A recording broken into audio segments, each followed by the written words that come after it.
Have you ever heard your kid say, "I'm just not a math person"? Or maybe you said it yourself. What if I told you that this statement has the power to change student achievement in math? Today, I wanted to share two books that have shaped the way I teach, parent, and how I talk to myself. The first one is called Mindset by Dr. Carol Dweck, and the second is Mathematical Mindsets by Dr. Boaler. Let's get started. Dr. Dweck is a psychologist at Stanford who popularized the idea of fixed versus growth mindsets with the publication of her book in 2006. A fixed mindset is when you believe intelligence, talent, and abilities are what you're born with. Either you're smart or you're not. A growth mindset, on the other hand, is when you believe intelligence, talent, and abilities can be developed and grow with effort, strategies, and feedback. What I love about Dr. Dweck's book is that it is very well written and super easy to read.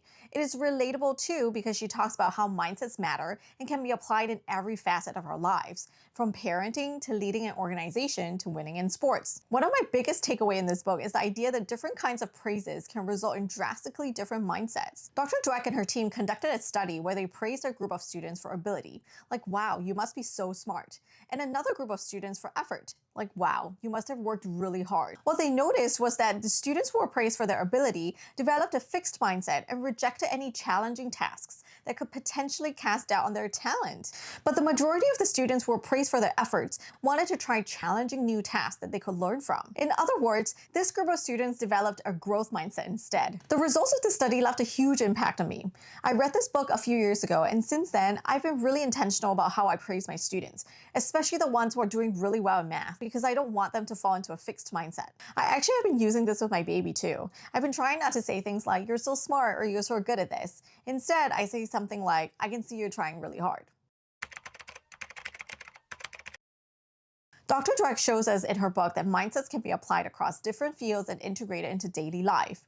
But I think it's especially powerful in math education because till this day, the fixed mindset idea of "I'm just not a math person" persists in educators, students, and parents. This is why Dr. Boaler's book is so valuable.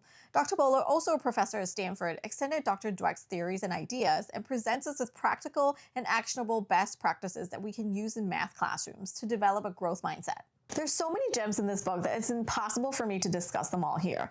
But Dr. Boaler's main argument is that the traditional way of teaching math, from focusing only on getting to the right answer, to grading math tests on a 100-point scale, to assigning mindless practice for homework, would all result in a fixed mindset in math.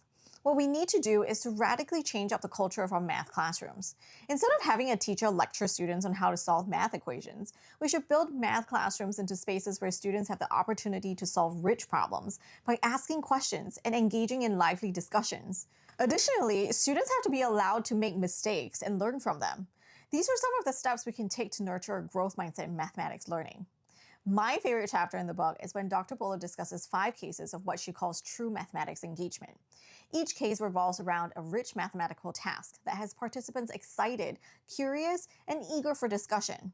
Her descriptions of what she witnessed in these rooms where people are animated and enthusiastic as they solve a math problem are very moving, and they are quite a contrast to the experiences that most of us had in math spaces.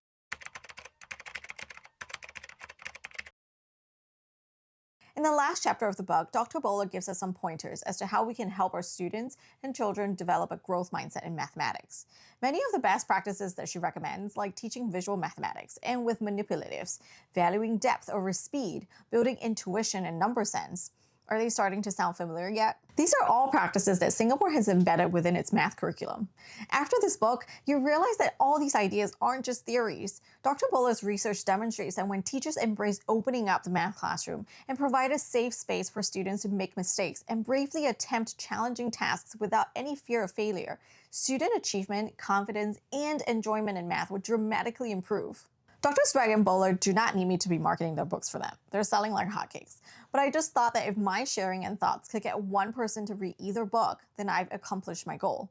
I think we can all benefit from reading more good books in our life. So if you read either or both books, I would love to know your thoughts in the comments below. Don't forget to subscribe for more math education, Singapore math, and book recommendation content.